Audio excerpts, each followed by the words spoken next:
This episode is brought to you by the future. Oatly had experts look into the future, which is totally possible, by the way, and then report back about what things will taste like when we get there. Learn about bold ideas, the dawn of decaf, and the rise of fiber in the future of taste report on oatly.com.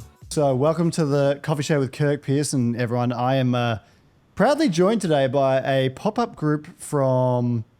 You're from London? You're living in London or London-ish? No, actually, I'm from Cheltenham, which is 2 hours outside of London. Charlie's up north, Sheffield. Sheffield up north, yeah. Which you and I are the only ones in London. Yeah, right. Well, but let's just say London. I'm not going to pretend I know where. English. Yeah, you're British, all right. Well, welcome to the Coffee Show. But you are the proud. You guys are the founders of a pop-up in England called Flat White or Fuck Off, and I love the name of it. And it's. Yeah, incredible. I got introduced to the idea just a few weeks ago while having a beer with an Irishman, and it was incredible. Before I introduce you, though, I'm just going to give a shout out to one of our sponsors, Apex Labs. So have you guys seen these Apex Labs before? No. Anyway, mineral concentrates that you can add to your coffee and or water. So you can order these by the Apex Labs website. So we'll leave that in the bio. And for a limited time only, you can get a water TDS pen using the code KIRK2026. So Apex Labs, ladies and gentlemen. But anyway, back to the guests. So we've got Tom Noble, Charlie Hurst, and Will Sudlow. Hello. So once again, welcome to the Coffee Show, gentlemen. So happy to have you. How's it all been going? That is a question, isn't it? It's been an absolute whirlwind. I think Yeah. it's what, 4 months? Coming to 5 months since we actually started this whole thing. Well, it was November the 7th when that's when it all started. That's when we got permission from Rory Sutherland, the marketing guy, to actually do this thing. So yeah, November, December, January, February, 4 and a bit months. Before we didn't know each other at all. We'd never met. Never met. Will joined on a bit later, but me and Charlie started the 7th of November. So yeah, this whole thing has been crazy. Funny, we still get comments on the TikTok saying it's going very slowly. We're like, well, it's only because we're posting content most days, but it's crazy what we've done in 4 months. Well, I'm going to just play like a little 1 minute clip that kind of introduces this whole thing very well. And it was made by you, Tom, on your Instagram. So I'll just whack this on. How do I get that? Yep. Putting my phone on Do Not Disturb so I can play this and not get a notification. But have a listen to this. This is, I guess, the elevator pitch for Flat White or Fuck Off. We are bringing a celebrity's idea to life. This is the business idea and this is the celebrity. So the idea is Flat White or Fuck Off. A coffee shop concept that sells one type of coffee and one type of coffee only, the Flat White. Anything else, fuck off. So let me tell you the full story about how this came to be. On the 26th of February, Rory Sutherland goes on the Great Company podcast with Jamie Lang, and he says this. I haven't told you about Flat White or Fuck Off, have I? My other business idea, which is that the Starbucks experience is great if you've got 45 minutes to spare, but at a railway station it's completely wrong, okay? Because you want to get a coffee, pay, and get the hell out of there so you can catch your train. Yeah. Right? So my idea is you only serve flat whites, you make them in advance, people pick one up, they tap with their card, they pay, they go off, and if you ask for anything other than the flat white, the answer is in the name. Okay? That is such a good idea. Because you've got a train to catch, and then the person in front of you demands some ice-based drink that requires whipped cream and a whole load of... Yeah, that's wrong. Airports, railway stations, Flat White or Fuck Off. It's fantastic. Now, if you don't know who Rory Sutherland is, All right, so everyone just listened to about a minute of Tom going on and joined by Rory Sutherland about Flat White or Fuck Off. So basically, he had this idea where he was really frustrated by wait times because if you go to a Starbucks, which are very popular, chains are very popular in the UK, I've just been, you behind this line of people that order these myriad complicated drinks. And so he had this idea on a podcast, this being Rory Sutherland, of a coffee shop where it's like a flat white that may or may not be ready as you walk up. And if you don't like that, you get told to fuck off. So it's an extraordinary business idea, and so many baristas would love to work in their shop. So starting with you, Tom, what was the spark where you thought, I would really actually love to do this? Well, the story starts with Charlie. So I'll let him start this one. Pardon me, Charlie, go ahead. Yeah, I'll take off from Tom. Shut up, Tom. They've heard a minute of your nattering. They don't need to hear anymore. Yeah, so everyone's seen the Rory Sutherland clip. It was most famous on obviously the Jamie Lang podcast. I think that's where a lot of people have seen it. And I saw it just on the train, just a TikTok clip, and basically I went, well, that's a great idea. I wonder if anyone's done that. And did some research. There's been whispers of stuff, but nothing concrete. And I sort of went, right, okay, well, I'll make a note, like all designers do, in my phone, and I'll just put flat white or fuck off, and then I'll just put crap handwritten font. And that's all I wrote in about, I think that was like August time. And, you leave it for a while, and they just sit on your phone. There's about, all these different sort of notes, grocery lists, bleeding ideas for brands, stuff that I'd want to do in the future. And basically I went freelance design, had a bit of spare time, so in between jobs I thought, well, I'll pick this up and see where I go with it. And I really enjoyed the concept. I thought it was great, and it got to the point where I sort of went, right, well, I've done all this work now, so I might as well post it and get a few likes. I wasn't expecting obviously to be sat here today on a podcast talking to an Aussie about flat whites, but here we are. But yeah, so I posted it. It did quite well, I'd say, better than I expected. And that caught the attention of Mr. Tom Noble. So I saw Charlie posted it, and at the time I wanted to do a bit more in content creation. And I thought this would be a really good video if I reach out to Charlie, say, can we do this thing? Because I originally thought it was Charlie that came up with the idea. I hadn't seen Rory Sutherland's idea. Don't tell anyone that. And I said, would you want to do it? And he said, he didn't have a clue who I was. And he said, okay, sure, but it's Rory's idea. We need to get his blessing. And I said, well, if I get his blessing, should we do it? So I went around to get his blessing. I posted on LinkedIn saying, does anyone know him? Can anyone introduce us to him? Because I'd seen these sort of things work before. You try and reach out to a celebrity. And I thought, if it works, great. If it doesn't, no one's gonna remember. It's no loss, really. So I did that. It got like a few thousand impressions on LinkedIn, but I also posted it on Twitter and TikTok. And it got 3 impressions on Twitter. One of those was Rory. And he responded and said, blessed. I said, do we have your blessing? He said, blessed. And then I also made a TikTok the same day. So I thought, well, I've got to try and increase the chances of him actually seeing it. And then that TikTok went viral. And it went on 20K the first day, 100K the next. It's on 250K now. So it went mental. And it was then that we realized, we should probably do this thing. And then I made a TikTok the next day, part 2. Because the first one was saying, can we get Rory's permission? And the part 2 was, we have Rory's permission. So I always thought, it's a nice little story that could do well. No, I thought I'd get a few thousand views, if anything, but it was absolutely ridiculous what we got. And then part 2 again went viral. I think that's on 200K views now, and things have just gone crazy since. So now we're doing it, and actually caught the attention of Will and Lucia. Lucia, Will's husband. Will's My wife. husband. Again? You do this every single time. Will's husband. Will's wife, Yeah. Lucia, slid into my DMs and said, hi, Tom. And that was it, because TikTok doesn't let you send anymore. It's because you're handsome, that's why. So And that's just stopped me there. my wife and I, Lucia, we run a creative production agency. So we do pop-ups for brands, activations, PR stunts, all sorts of creative, production.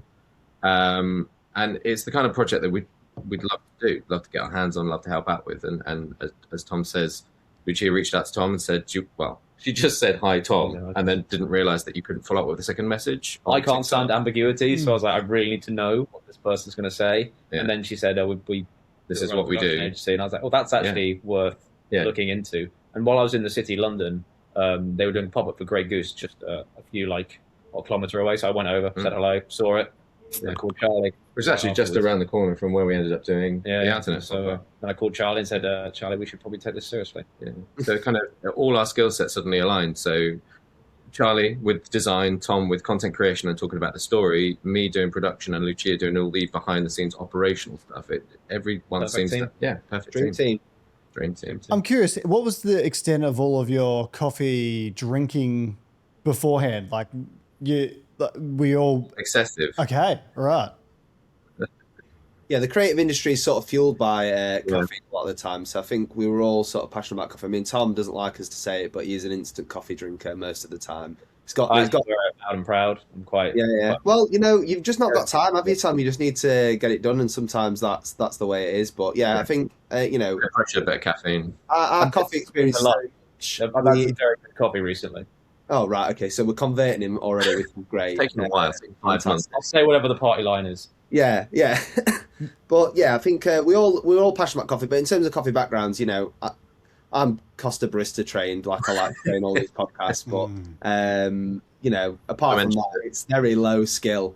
So yeah, we're just really passionate about coffee because we were really passionate about the idea, and we sort of thought, well, we'll learn that as we go along. And thank God we found some professionals that actually know what they're doing for the day. Because at one point it was going to be Tom with a hand pressed espresso machine on a table and some frothed milk from a kettle. So, which I made a video of, and you can see it. It wasn't very terrible idea. Well, I mean, I saw Yeti cooler, and I saw the pop-up sort of stand that you erected, and I think it's significantly better than what you described to me now. What Tom's idea was. So, I mean, it all worked out in the end. £27,000 better.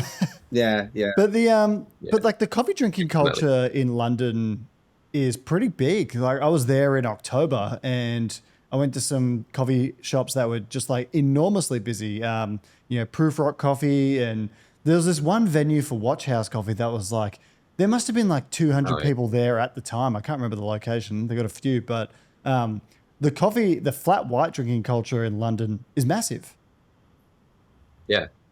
So when we started down the road of doing all the research to bring this together, one of our big questions is, would it work because enough people order a flat white? So we started talking to people who run independent coffee chains because the big boys won't talk to us. So we started talking to the people we knew. And anecdotally, they reckon anywhere between 25 and 30% of their orders on, a busy morning in a commuter spot would be a flat white. So it's we think, probably the most popular coffee drink order, which, if you're going to build a business on something, it's got to be the most popular one, right? So, yeah. I also think we're converting people to flat whites because of brands. I know a lot of people used to be lattes, now it's flat whites. But also, we found that a lot of people thought like the quality of a flat white is variable depending on where you go. And if you have a really well-made one, it's delicious. If you have a mediocre one, it's really just black coffee, milk, and a little bit of weird foam on top. So actually, you're right. When people try a good one, they are a convert to the flat white. I'm curious to know what's like if you haven't, none of you have worked professionally as like a specialty coffee barista, right? What are some of the things you've learned about coffee as you've gotten into this that's like, I never would have known that before? And it's like, oh shit, the things you know. There's so much. It's like a rabbit hole. Once you start going down the path of coffee, specialty coffee, you realize how much there is to learn. And there's people in the industry who're still learning. They're still, they've been in it for years, and they're still like, I just discovered this recently. So, I mean, where do we start?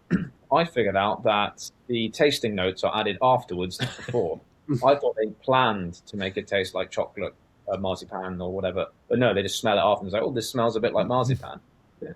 They're like, well, what do you think? It's there. They said, like, what do you think? A chocolate bar in the roaster. And I was like, well, honestly, yes. Yeah, there needs to be some integrity in the process. So, I mean, probably the same for wine as well. What the things that I discovered were mainly around the recipe. Like I know coffees are made a certain way, but it's like how precise it needs to be in order to get it right. Like the starting temperature of the milk determines how good the foam is at the end, and then the protein content of that milk achieves a better bubble, or a smaller, more robust bubble. Or I knew that you'd have to have a certain number of grams of coffee going in, but it's such a precise quantity of coffee bean.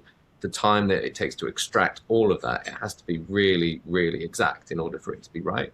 So, I understood there was a process, but I didn't realize how exacting that process was. I think it's been quite exciting, to be fair, because when we got into this, and obviously from a marketing perspective, we sort of know what we're doing, or we like to think that we do. Again, that's a learning curve every single day as well. But I think it's really nice, that sort of ignorance gap, and almost being really honest with the audience and going, we don't know much, and we're just going to figure it out as we go along. And, we got partners like Fireheart Coffee for the pop-up, and they took us through a tasting session. I had no idea what cupping was. I thought it was what rugby lads do for initiation, not how you taste coffee. That would explain why you did what you did at the tasting, Charlie. Yeah, it does. I mean, everyone's just like, Charlie, put them away. But anyway, that was really interesting, and like going through the coffee notes and the tasting, reducing that down into 8 flat whites, which, I mean, we had a lot of coffee that day. I've never been so tired in the body and awake in the mind. Real caffeine drunk as well towards the end of the day. But it was just a really great experience, and we got coffee influencers that were available for the day, and from trained baristas to coffee enthusiasts, it was a real mixed bag, and that's what's great about, I think, the coffee industry is that it is quite intimidating when you first get into it because you think there's loads that goes into this, but the coffee community, especially the London one, has been very open to showing us stuff and being really helpful with, again, they don't feel like competition, they feel like they just want people to be part of the industry and love the culture. So they've been really open to us. They've almost, taken us under their wing and gone, don't worry, you know nothing now, but we don't know anything as well, so we're just going to figure it out together. Yeah, well, it's very it's very communal. Like, I mean, like there is competition. Obviously, you want people to come to your shop and stuff like that. But I think a lot of people are very collegiate in the way they think about it. So that's a lot of camaraderie in the industry, and it's you're absolutely right. And it's interesting to hear you, Will, talk about kind of like extractions and recipes and all these sorts of things because they are very important. And some of the things in coffee, like. You wouldn't think that chemistry is important, but it is. You wouldn't think that physics is really important, but as you get more advanced knowledge, it is. And then, of course, biology as well. So at my shop, and I was actually messaging on the WhatsApp with Lucia, who your wife, Will, and sent her a video of someone that filmed our coffee shop. And so we've just opened a new shop in Melbourne where we're pre-batching all the espresso and we put it under a tap and it automatically spits it out and it's got the exact amount that you need. And I guess what the common consumer wouldn't know we do with this is that, well, one, we're going for ultra fast speed, but that's all dialed into a certain percentage of strength. Like we know just how strong it is. And we monitor the quality of the batches. And there's so much that goes into it that, the common consumer wouldn't know. And then like coffee is a very cruel industry at times. It can really break you. So I'm keen to know what are some of the things that I think I saw in one of your video at your first pop-up, you had like a issue with the water underneath. So what are the things you're discovering along the way that are cruel? Oh God, it's a brutal process. The pop-up, I mean, to be fair, the pop-up in terms of the stress behind the bar, I think, again, the experts that we got in really knew their stuff. So a cracked waste pipe to them is every other day when they're doing high volume of coffee. So they just sorted it out. I mean, we were there flapping for a second going, what do you mean you can't serve coffee? But they were serving coffee whilst trying to fix the pipe. So again, it's that mix of engineering. I think it's interesting, isn't it? I mean, you talked briefly there about the pre-batched espresso and that adoption curve of consumers. You guys are right at the start of that, have almost been, really getting into it and sort of trying to make it work as a system, as like a solo coffee shop. And that's really interesting to me because it's kind of what we're doing with flat whites. When people hear the idea of you just reducing the menu down to just one coffee, I think one of the struggles that people have had is sort of, if you're not a flat white drinker, you sort of go, well, that's insane because the margins are so tight. How are you going to make that work? And I think as well with that, you've got people who are experiencing the coffee and this, because it's so fast. One guy came in and he said he was late for uni and we got him a coffee. From the decision of him going, I'm going to go get a flat white, to having it in his hand was 28 seconds. So again, that compared to most coffee shops where you wait in 5 minutes because they've got to do an iced drink and an Americano and all this other stuff. I think they're some of the challenges that we're trying to get through is almost the consumer catching up to where we're at, where we're going, no, it can be really fast and it can still be really high quality. That's one of the biggest things that we're trying to get across to people. And that'll come over time, I think, just like with the pre-batched espresso, people will start to understand, oh, right, they get educated that doesn't affect the quality of the coffee. I also think because we are in a unique position in that I don't think we necessarily, we don't call ourselves a coffee shop yet. Hopefully we will do. But I think because we're building a brand in public, making mistakes, being completely transparent and honest about it, and we've also referred to it as an experiment rather than a coffee shop, we have the kind of, whilst there are cruel elements and difficult elements and problems to solve, we're in the position where we can claim it as a test. And if it goes wrong, we're either proving or disproving a thing or solving a problem that we didn't expect to come up, but in an interesting way. So yeah, things come up, but we've been solving them. And it's a bit like any kind of production. It's, things go wrong and you solve it on the go. And, we managed to source a spare waste pipe for the boys at Fireheart that morning. And it's kind of, we have that flexibility. So there's less pressure on us. I'm conscious, Kirk, that you've got a shop and then you've got staff and you've got to work out all the problems. And if you're not open, that's a problem, and you've got cash flow and so forth. Whereas we kind of have the luxury of we have not production having that. issues, not coffee shop issues, because we don't actually have a coffee shop yet. And for me, it's been frighteningly easy so far because we haven't had to deal with like most of the issues. Like friends who run coffee shops, I know what their problems are. We don't have those problems. We will have those problems. Yeah, we will have those problems. But our problems are like location, where's it going to be, production, staff, will the hats turn up, stuff like that. Tom loves it though, because every time something goes wrong, that's a video for him to make. It's really frustrating to Tom about it. I just call Lucia and tell her there's a problem, and I make a video about it. Well, so I love the problem. So the process is a problem comes up. Tom calls Lucia. Lucia asks me to solve it. Charlie is often the one who steps in to help out, like grabbing. What was it that the merch issue that we had on the morning? Yeah, the merch mishap. So we had basically the day before the pop up. I did make a video about that one though, because we had a complete mishap and misprints, and we had too much going on that day. It was about pop up. I had to basically drive down to London in the end, rather than get the train and see all the production of it being built. So when I got there, everyone gave me stick saying that I missed all the heavy lifting. Because I was trying to get merch so that we could, make some money. That would be great, wouldn't it? So you'd be early next time. Well, I'm really curious. Something I'd like to ask you, Will, is like your line of work is kind of in creative and production for other businesses. And I was looking at your website before, and there's a kind of list of previous clients that you do. And I get told this a lot about brands selling the story and not necessarily the product nowadays. Can you comment on that and why that's kind of something that in the modern era of, I guess, democratizing media, why that's effective and important? So brands that tell a story are more effective to their audiences. People don't necessarily buy into the product, they buy into the people, and they buy into the storytelling. So the faster a brand grows and the bigger they are, the more they have to keep telling different stories to attract their audience.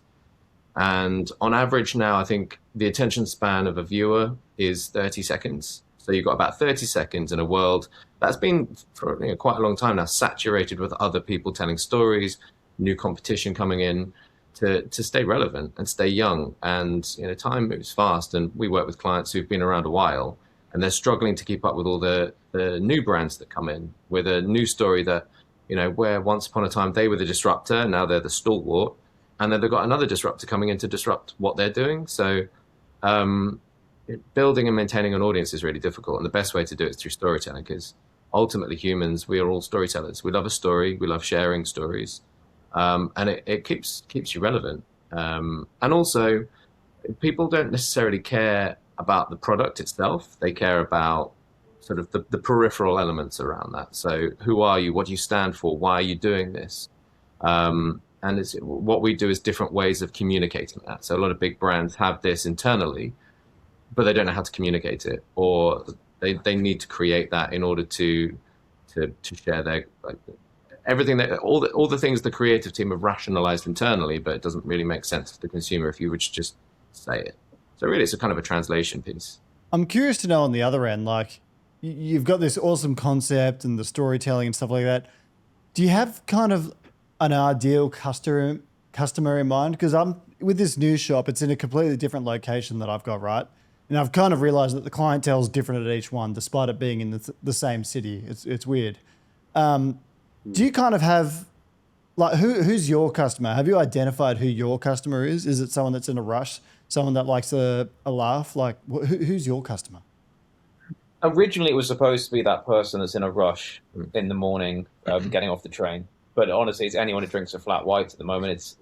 We're for everyone, but not for everyone. I think the audience, flat white drinker. The audience has grown organically because we're, like, as we say, we're not a coffee shop yet, but we do have an audience. And broadly speaking, I think the early adopting audience on social media were those who'd seen the Rory Sutherland clip and were curious about this experiment. Is it going to work?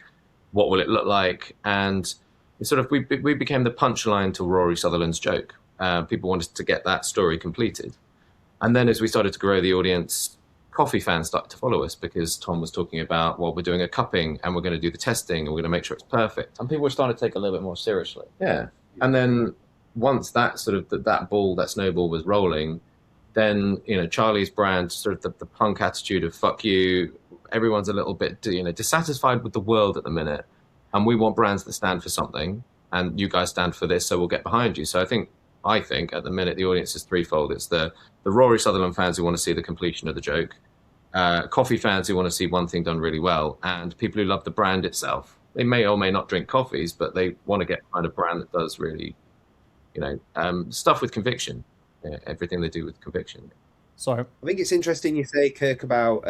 Sorry, you're right. Oh, my girlfriend keeps calling me on WhatsApp and it's on the computer. I was like, God damn it, I'm recording a podcast, woman. Sorry, what were you saying? Oh dear. No, what I was going to say, Kirk, is it's really interesting when you talk about, obviously you've got a few coffee shops now, and as you say, where you place that brand and that coffee shop really changes the clientele, because again the situation changes. So like Tom said with Rory, the original concept was train stations and airports, people that are in a rush, that don't have time, don't want to make a decision. That's why it's such a reduced menu to that one key product.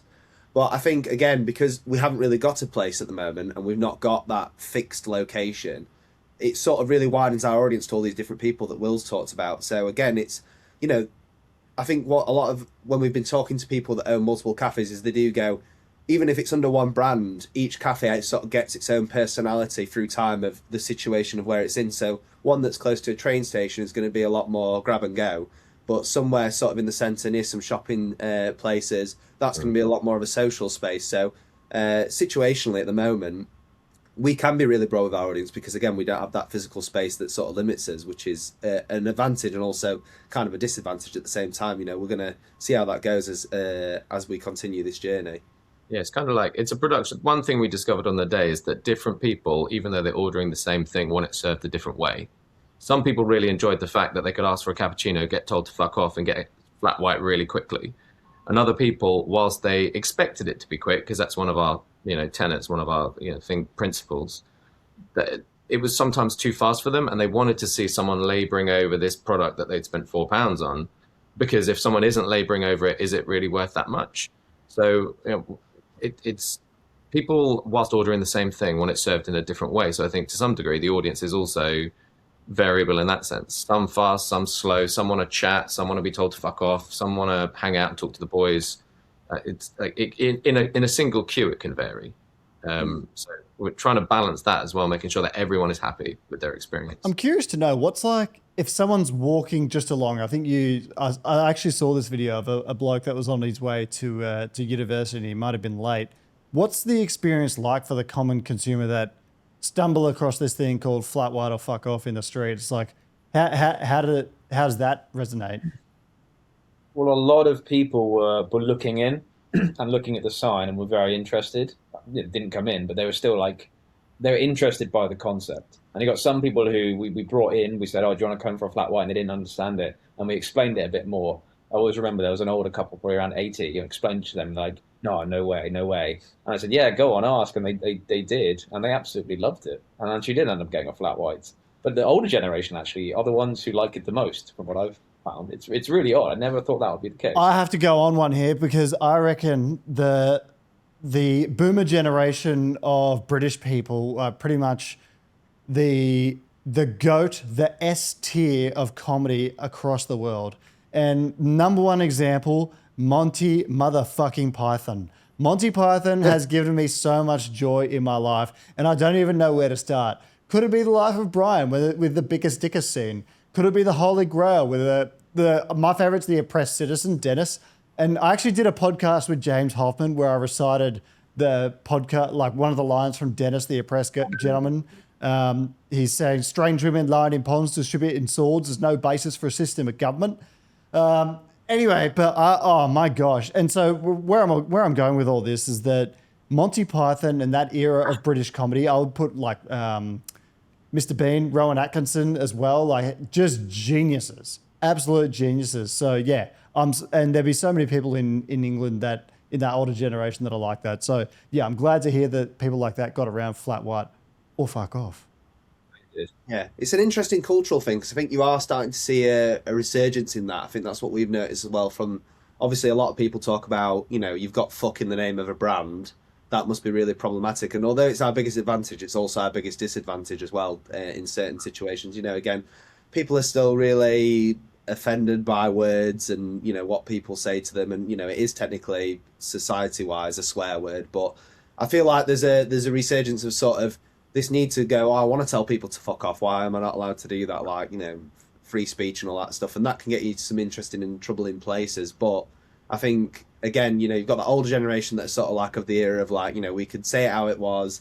Everyone just got on with it. And there's problems around when people say that, I know. But I think you're starting to see that with the younger generation of almost, they've been governed so much, and it's just very freeing to be able to tell people to fuck off. I think, especially in hospitality. I mean, we know for a fact that a lot of baristas want to tell people to fuck off daily. Oh yeah, they do. Like yeah. daily. Yeah. But now giving them the license to do it and bringing the consumer on and the joke and almost recorrecting some of those behaviours and going, listen, these are people too. They're serving you a great product. Treat them with respect, and they will treat you. But if you ask for anything that isn't a flat white, you're going to get told to fuck off, and we're very clear about that. But it's just a joke at the end of the day, It's just a bit of banter, You don't need to take it that deep. It is the barista as to the aggression they put behind the fuck off. It's not like they were screaming "fuck off." It was a jokey fuck off.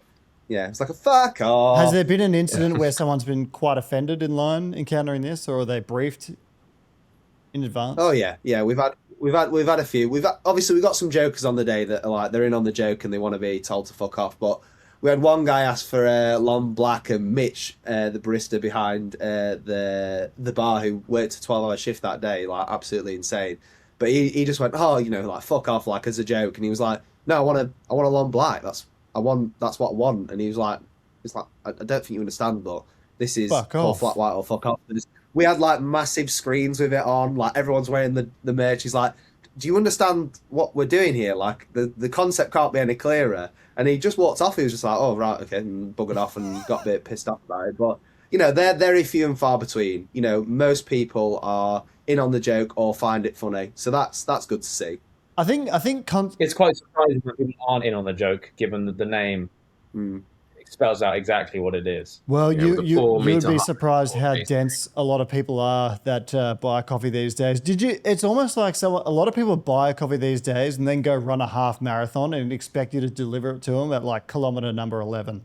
Because like they run away, and so many people have their noise cancelling headphones on as well. Did you encounter all this on day one? Did you notice?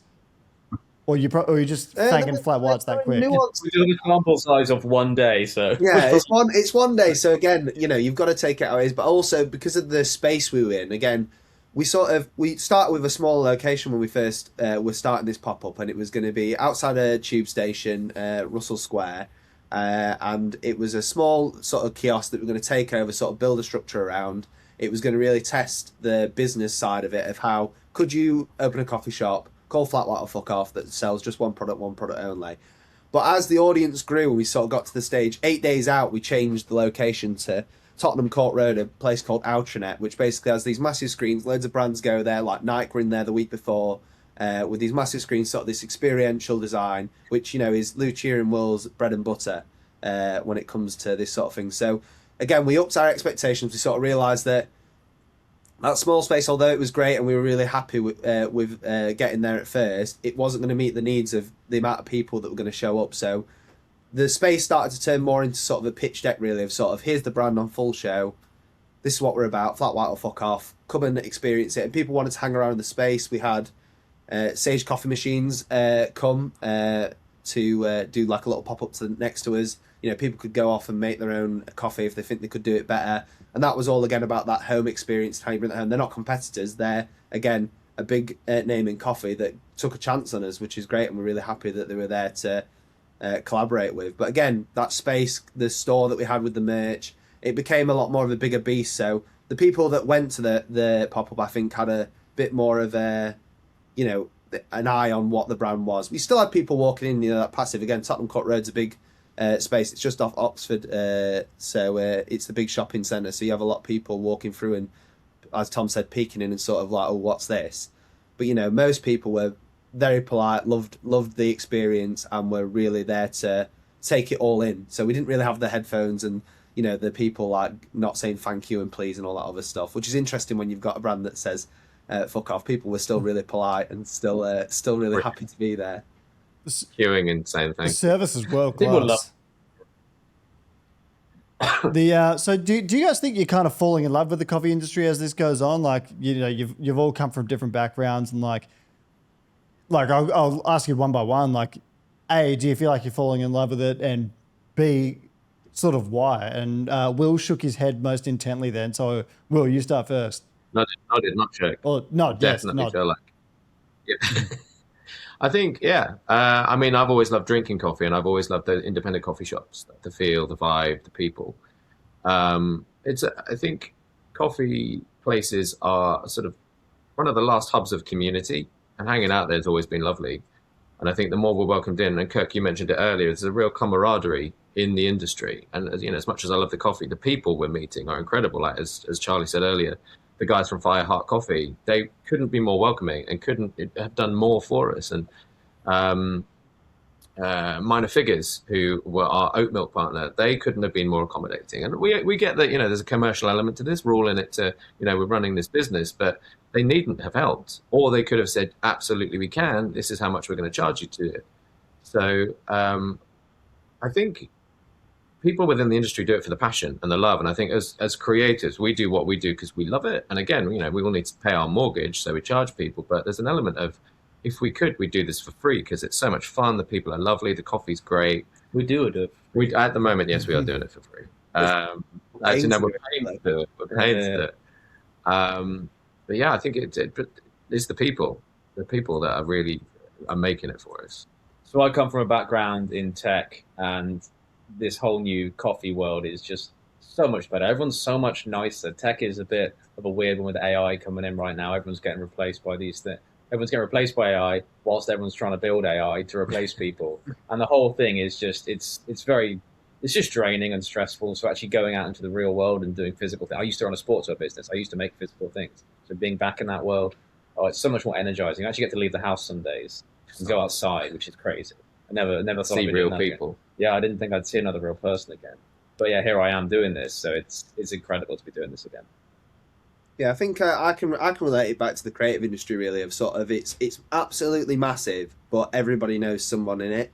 So I think it's actually quite a communal thing. So again, it's all down to the people, I feel like, that we surround ourselves with. Because again, people say, the 5 people you surround yourself with are who you become really, and sort of building that culture and that tribe around us and getting into some really interesting spaces. And again, even just the opportunities that we've had after the pop-up that are sort of coming through now, we're getting some really interesting spaces that we can start to go with. But again, it's just people go, we absolutely love this. We love you guys. We wanna help any way we can. And like Will said, there's commercial benefits to that. But I think people generally are just like, oh, these guys are being really honest about the fact that they don't know much. We know a fair bit. Let's try and help them out. And I think as long as we keep that honesty and we don't try and perceive ourselves to be something we're not, I feel like people respect that and go, okay, right, these guys are. And again, we're bringing that lens, bringing that marketing to life, and sort of maybe disproving a few things of like, a lot of coffee shops nowadays get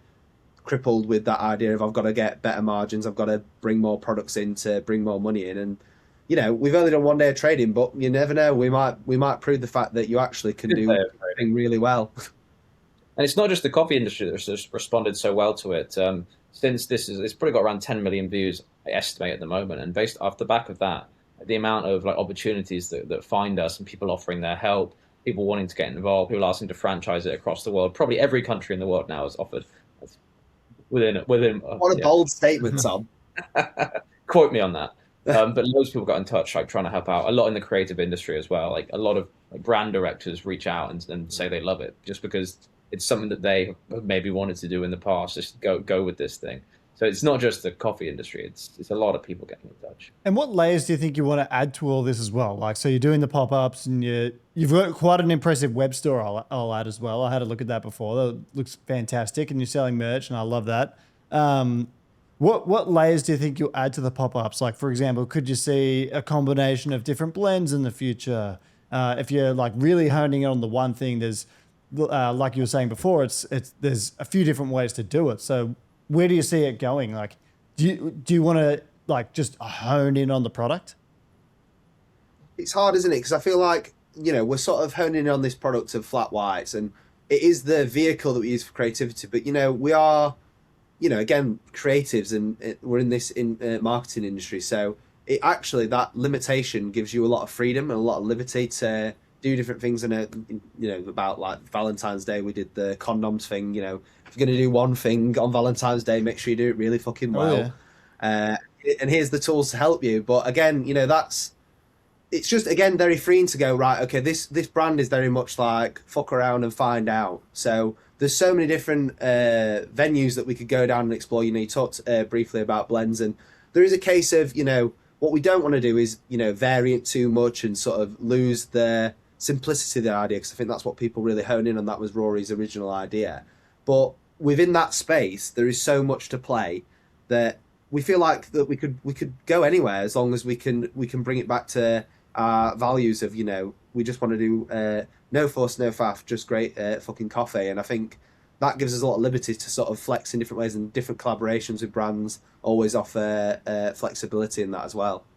Yeah, one thing we don't want to do is be all things to all people, and I think we need to work out, and we're still working out where that line is between we offer enough, but not too much, because we don't want to start alienating customers where it would be completely ridiculous for us to do so. Like, we offer oat milk because we're conscious that here, percentage-wise, probably about 35-40% of people of orders of a flat white is oat, so it'd be ridiculous of us to say no to those people. But at the same time, if we start offering different blends, then we start offering different flavorings and sizes, that becomes that decision piece which we're trying to avoid, the sort of the tyranny of decision. Because once we start doing a 6 ounce, an 8 ounce, and a 12 ounce, and we're already making coffee, why would we not then offer a short black, a long black, espresso, and an Americano? Because we're already doing 100% of the work before the milk is added. But then that's one thing we're trying to shy away from, is we'd want to be a destination that does something really well. And the moment we start doing more stuff, I think people care less about the utility and the functionality and more about the story, if anything else. So what we want to try and do is work out how far is too far and then stop just before. But in terms of like locations, I've said this a bit on socials, we want to do a train station. That is sort of the plan. And like we've started so quick. It's only, as I said, it's been about 4 months. And now we're in the business world where things don't take, like, they're not quick. So we have to wait on things. So we are sat around waiting right now for that location to come up. So what do we do in the meantime? Still figuring that out. But something's coming soon. Yeah. What would be the biggest station in London to do it at? Would it be Biggest station? Yeah, is it King's Cross? Probably the busiest station in London in terms of numbers is Clapham Junction, but then you've got the St Pancras, the King's Crosses, the Water. They're all the main hubs. There's a handful that are like would be fine if we got into one of them. But yeah, King's Any Cross. train station that wants to work with us, please hit us up. Literally any station. Because I just keep going to I don't know why I keep thinking it, but platform 9 3/4. If you're situated there, I feel like you could sell quite a few flat whites. I don't know. Oh yeah, Expelliarmus or fuck off. That's a great side business start. That could be. It could be. You could put that on the perhaps Put a pin in that. Perhaps even put it on the condom wrappers. I don't know. I reckon that would be a good one. Expelliarmus or fuck off. So where do you kind of see it all in 10 years? Like, I get the feeling of what your ideals are and kind of how you want to go about it, but like, where do you see yourself in 5 to 10 years with flat white or fuck off? I think we need to think about what we're going to be doing in 10 weeks. Yeah, I'll be in 10 years. I'll be on my yacht, and I've made that very clear to everyone. Mm-hmm. Yeah, he's been very. So that's what we're all aiming for. The communal goal is to get me on my yacht, but that's what everyone else is doing. I think it's interesting because, again, like, the audience is only a week behind us, really, which is hilarious, because we're basically, every time we do something, we put a piece of content out there. So you guys know pretty much as we do. 10 years, if we're doing flat white fuck off and it's a great success, that's absolutely amazing. If it's one of those things that, we get to a certain point and we want to do something else, then, that is what it is. But I think, again, we're all really passionate about it. I think that's why it's gone so fast so far. Look what we've done in 4 months. Never mind what we'll do in 10 years. I think it's because we're all really passionate about it, we're all really excited about it, we all love working together. I think that, we could be, a flat white on the moon, as Tom likes to say now and again. I think we should be the first flat white on the moon. It's possible. It's not like we're trying to be secretive over what we're doing. Like, we are telling it as we're doing it. That is just what's going on. We can't tell you what's going to happen in 10 weeks' time. Like we say, we're not a coffee shop. We are an experiment, and I think what happens in 10 weeks, 10 months, and 10 years will be determined by what we discover over the next 10 weeks, 10 months, 10 years. Which kind of, as Charlie says, fucking around and finding out. We're learning by doing, and it could be that what we want to be in 10 years is completely different from what our customer base want. There might not be train stations in the future. People might fly in cars, and then we'll have to have petrol stations where people can fly in and grab their flat white. We don't know. We just want to keep testing and choose the best path from each sort of iteration. But we're not idiots, and we kind of like we do what works. Some of us might be, but we do what works and we figure it out. So what we do know is people like it, and it seems to be getting more of a following. People recognize the logo everywhere, so it's going all right. It's interesting. It's interesting with Rory as well, because he seems like he's such a intellectual guy who's just also whimsical in the same way. Like I saw him doing a video where he's having a vape, and I don't know, vaping just doesn't seem like something someone his age would do. It just I don't know. He's just such a rare compilation of different things in one human being, and then to have this, to sort of spew this idea out, and then someone actually pick it up. I was just like, I find him so interesting, and he's got a few interesting takes about coffee as well. Yeah, and a few other interesting business ideas. I mean, he's a walking podcast. Every time we see him, we expect a few minutes because he's such a busy guy, and he'll give you all the time and share all the ideas. He's so generous with everything that he does, particularly time and thinking. Like we just stand there taking notes as he's like. Well, and I think his authenticity as well is what makes him great. Is that, like, when we first met him, I said straight after, I was like, he's exactly like he is on podcast, exactly the same person. He'll give anecdotes, he'll tell you about how he's related to the guy who invented the flat white, and take you on this journey and go on a real tangent about it. But it's just so interesting. He makes everything that he says, his ideas, his perceptions, and I think as well he doesn't claim to be a coffee expert. He's a marketing expert. That's his bread and butter. But what he does is he knows a lot about human behavioural stuff. So when he said the words flat white or fuck off, and it just says flat white, a lot of people in the coffee industry will go, that's insane. You've never run a cafe in your entire life. You have no idea that would completely cripple you from margins wise. And he goes, and we took it on, and we didn't know the same thing. Yeah, exactly. And we're taking that same ignorance of going, we're not 100% sure, could it be a successful business that once it's got a brick and mortar or somewhere a bit more permanent, will people still follow, or will it be, just a splash in the pan? I think that's what we need to find out. Again, this is an experiment to sort of... Rory said it as a joke and a way to prove of, like, he was talking about human behavioural science when he mentioned this business idea. He probably never thought that someone would go, okay, I'm gonna take your idea and I'm gonna ask for your permission, and then I'm gonna go off and do this massive thing. It's interesting you say that as well, because the one of the big things in the specialty coffee industry right now that cafes are kind of embracing and or dealing with is these new signature style drinks. So it's like a banana matcha or an espresso Fredo, or all these different things that just really weren't a thing a few years ago. But I think the most successful coffee shop in Melbourne is called Patricia Coffee Brewers, and they pretty much serve just exclusively milk coffee and or flat whites with a little bit of sorry, not exclusively. They just sell coffee, so there's no hot chocolate, no chai, none of that, and they make 1,200 coffees a day every day. So I think limiting back actually is a good way for customers to sort of see quality, craftsmanship, and have a bit of appreciation. They do have appreciation for that kind of style. It seems to be the cycle of most industries. You have something, and then people make something. They add to it. They add some matcha, then a strawberry matcha, and then it keeps getting more complex. And everyone's like, back to basics. It's like with the gym, a core routine, and add on loads of things. Back to basics. So things just get more complex, back to basics, more complex, back to basics. And sort of we're doing that by saying, well, we have 3 ingredients: milk, water, and coffee. Yeah. And we're no judgment on the big chains, as Rory says in the podcast with Jamie Lang. It's like, if you've got all the time and you want to make a big decision about what you want to drink, fine, go to Starbucks. You spend 45 minutes deciding and then enjoy your milk-based frappuccino milkshake style drink. But if you don't want that, we're providing the alternative. So we're not saying they're wrong. We're simply saying here's another path. But they are wrong. But I mean, they are wrong. We do joke that with not that we could. I don't know if we can be. I think we should try to be Michelin starred. But like with the best restaurants in the world, you're a destination, and people go out their way to seek that one thing.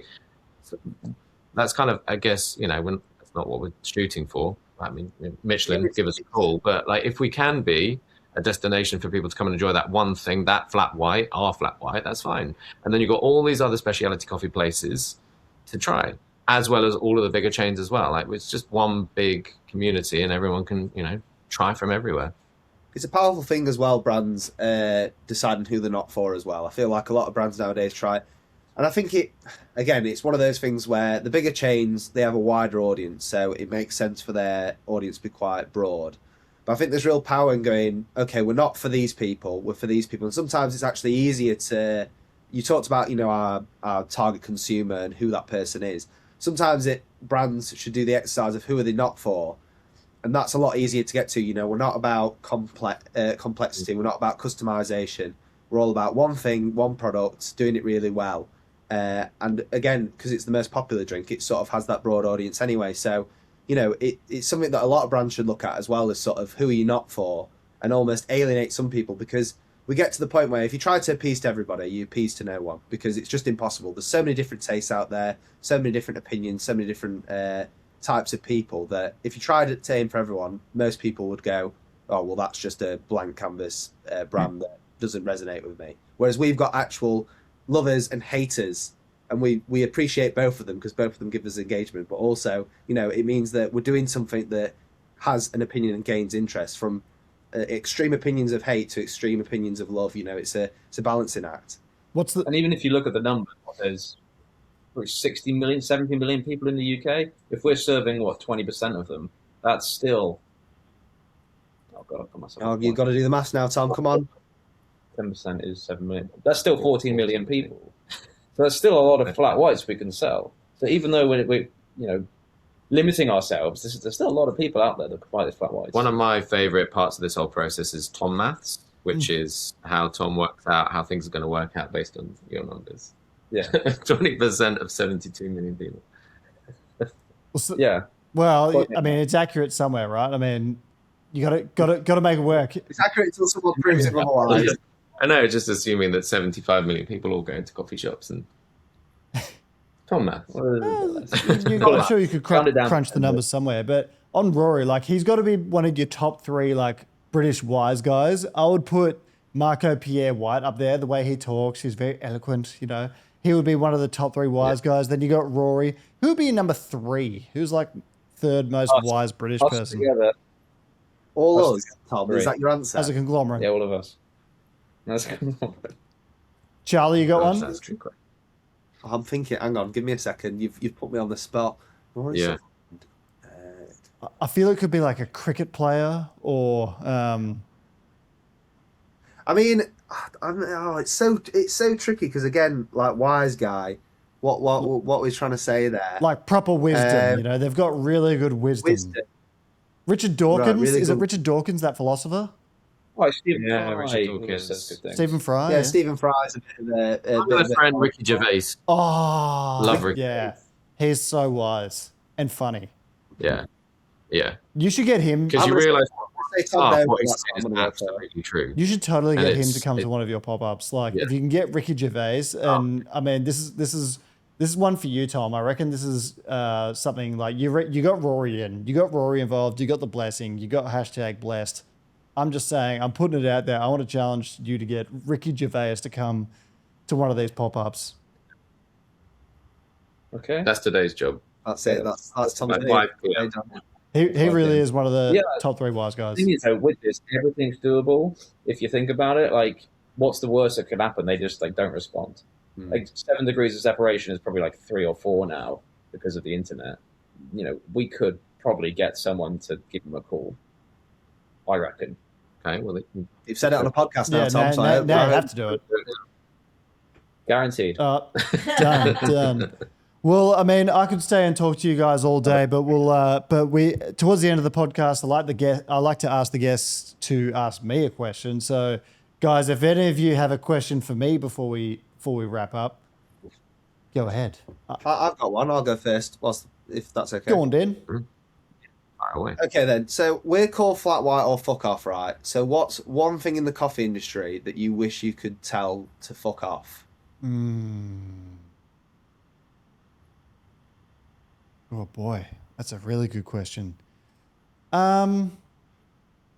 I think judging other people's coffee orders, like, and that's obviously this is in no way a shot at you guys. You guys are just singling out one product, but like my girlfriend likes a volcano hot coffee, right? And No. dating me, and I just like, sure enough, if you wouldn't want to drink it yourself, but like you don't need to destroy someone for that. And she gets made to feel a little bit ostracized for it, but like, I mean, there's not much about the industry. I think all the things that kind of frustrate you in a strange way, they kind of make this industry what it is. Like, some people wearing their headphones, like, gives you something to bitch about, which, you bitch about it, but then you kind of enjoy the bitching. So like, it's all these little things, little annoyances that kind of make it what it is. So, and I guess it's all from people's perspective, isn't it? So obviously you running a coffee shop, your perspective of that is, someone asking for, like, I mean, it's the classic Brister's thing of like, when someone asks for it extra hot, you're basically going, oh, well, you want it burnt then. You want burnt taste. Oh, well, and, well, I was going to say, something popped up. Maybe it's people complaining about the price, because like you said your coffee's a £4 for a flat white. £4 is $8 Australian. If someone sells a latte for $7 here, it makes the news. Like, we've got the cheapest coffee in the developed world and some of the highest quality, and like just the most bored journalists it would seem like. So yeah, probably my answer. I changed my answer. I retract my previous answer and I put this one in.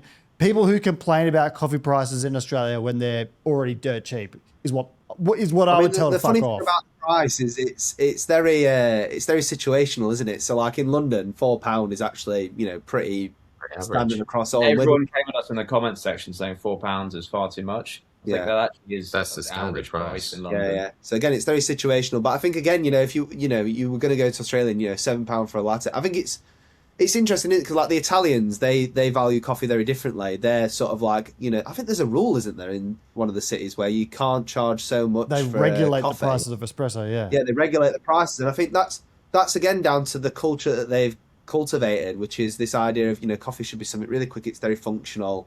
Most espresso bars, you just sat there having your espresso. You might take 5 minutes and then you're off. Whereas other places, coffee is a real social place where it takes so many hours to grind the beans and to roast and all that stuff, and they do it all fresh. And I think it's just again down to perception of going, right, okay, in London, £4 is very reasonable. For the best flat white, well, what we say is the best flat white. But again, somewhere else like up north, it's insane. It's like London pints. I always get upset when I have to pay for a pint in London because it's like £9 for a Guinness, and I'm like, well, I'm used to Guinness being £4. So it's one of those where it's all based on where you grew up and what you're used to, and that again takes time for people to adapt to that. Bless you. I have two questions. Yeah. Oh, I had to. Well, go on. One, can we set up a meeting in Australia so we can expense a flight out to see you? And two, how did you start your coffee shop? I mean, that's a big question. Ooh. Like, well, what's the answer to the first one is yes. I was going to ask you guys the same thing after, because I want to come out to you guys and get expense. So I'd love to make an appearance at one of your pop-ups one day. Supplementary answer. How did I get started? So I mean, I've been in the industry for 10 years. I had a previous kind of pop-up shop, kind of operating in operating in pop-ups called Sub-Zero Coffee. So I used to get coffee and I'd freeze it in these like little packages, and this would be like coffee that's $30 Australian for 1 cup, so maybe like 15 quid. So really, really exotic coffees. But anyway, that didn't do too well because of COVID and maybe perhaps timing and being shit at business. And then I left the industry for a few years, and just it's one of those things when you leave it, the thrill, the rush, it never leaves you. So like the whole time I just missed it so much, and just talking to people, interacting, where my job in sales was like, or account management, everyone just rings you with problems, right? And then in coffee, like you're just making everyone's day. So it's a much better industry. So yeah, I got back into coffee and like working for another coffee company, and then I just decided, I need to I need to open my own thing. And here we are, 7 flat whites, strawberry cheesecake flavored flat whites, bloody cinnamon pie flavored flat whites. So yeah. The opposite to us. Yes. It's still a flat white. Yeah, still Still a flat flat whites. white. Yeah. Flat white. I have 2 questions. Go on. Also, the first is, what made you want to streamline the process, change up what a traditional coffee shop setup would look like? And the second part to that is, and how do your customers take that when they see that it's pre-batched and it's done in a different way? I think people have an expectation when they come into a coffee shop, and you're obviously doing something completely different. So what made you want to do that, and how do people take it?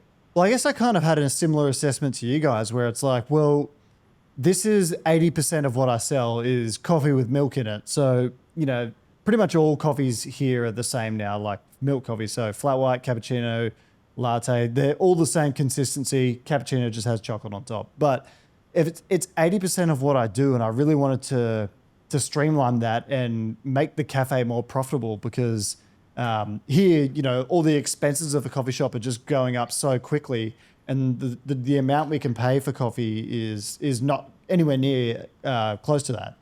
So for one, it's like, how can we streamline our operations and make it better and not reduce quality?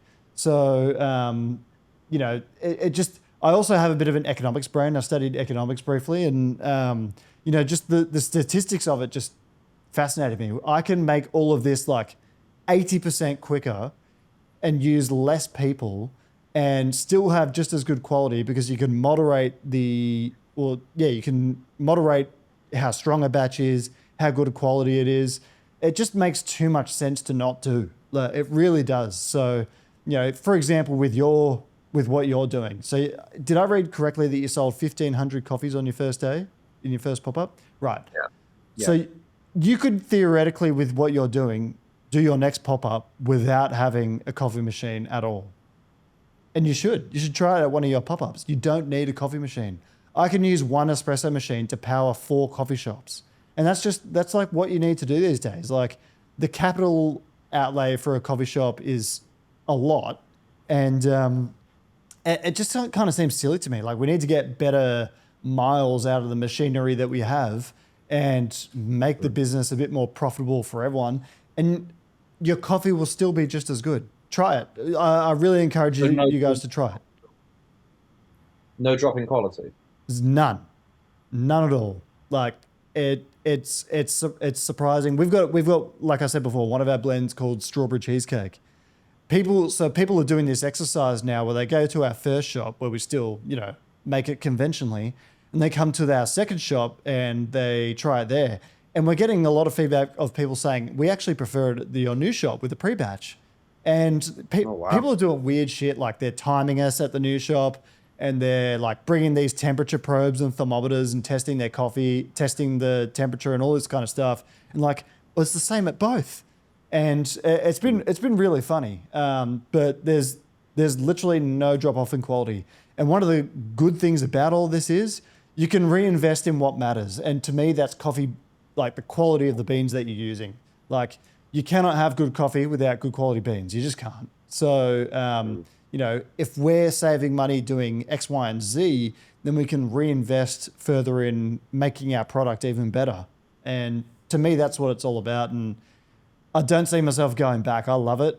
Customers love it. And again, the production time is just like so quick, because instead of a minute start to finish preparing an espresso, it's literally done in 1 to 2 seconds. Yeah, I think I saw a video where someone was timing you, and it was about 3 seconds, which was insane to see. And I think, again, it comes back to that early adopters curve that we talk about, is that the early adopters, people go, well, this can't be any good. Like, they really question the product. And then over time, obviously, as you prove yourself, more people will probably adapt what you've done and take it on, and then it'll become sort of an industry norm. Because I think a lot of people in the coffee industry are talking about it. You know, we've talked to a few baristas and sort of coffee houses about pre-batched espresso, and they all say the same thing of sort of, again, that it's not really, you can't really taste the difference when it comes to it. And as long as you've got the control, like, there's still a lot that goes into it, you know, the controlling of temperature and making sure that it's, is it 24 hours you can use the espresso for, or is it less than that? Oh, I've kept it for up to a week, and it's fine. Oh my God, really? Yeah. Wow, freaking hell. So, that's- but like that's it does kind of change a little bit after a few days, but there'll be, who's to say we can't flush it with nitrogen or argon gas or something like that and preserve the batches a lot better. Like there's so much more in this space to be developed. And I just think, it also alleviates skill issues. Like you, Charlie and Will and Tom, you could operate the next one of your pop-ups. Actually, this is a double dog dare you guys. You should be the baristas at one of your pop-ups doing pre-batched espresso and using an Uber milk. I'm busy getting race. You can't dare me two things. He's double dogged me and Nah, Yeah, overruled. You've been double dog dared. So you guys could get behind it and prove this point, and you should. I double dog dare you to be there if we do that. Yeah. Oh fuck! Rebound. That was good. That was a good clap back. Damn, Yeah. got him. All right. I will be there. I will be there. Digital handshake. Boop, boop, boop, boop. There we go. Done. That was a 4-way handshake. That felt weird. I don't know who I shook hands with first. Hey, look, we'll wrap it up here. But yeah, thanks so much, guys, for coming on. And I feel like we could speak for another 5 hours. But I'm with you. I'm with you, Tom. I'm coming to that pop up. So if we can do it in the British summertime, which is when May onwards, sort of thing. Pretty sunny now. Yeah. Starting. All right. Well. We're gonna have a pop up now. All right. Well, I'm in. I'm totally in, and I'm going to bring some Project Zero coffee Nice. with me. So it's on like Donkey Kong. Good man. Yeah, please. Right. Well, this one will go out next Monday. So thanks so much, fellas. I'm going to hit end on the recording. This is Will, Tom, and Charlie from Flat White or Fuck Off on the Coffee Show. Could you just tell us, all three of you at the same time, just give us one really nice big fuck off, please. On 3. 1, 2, 3. Fuck off! All right.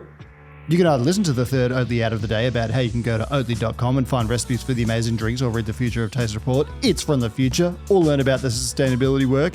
Or you can press the 15-sec forward button on your pod playing device. It's totally up to you.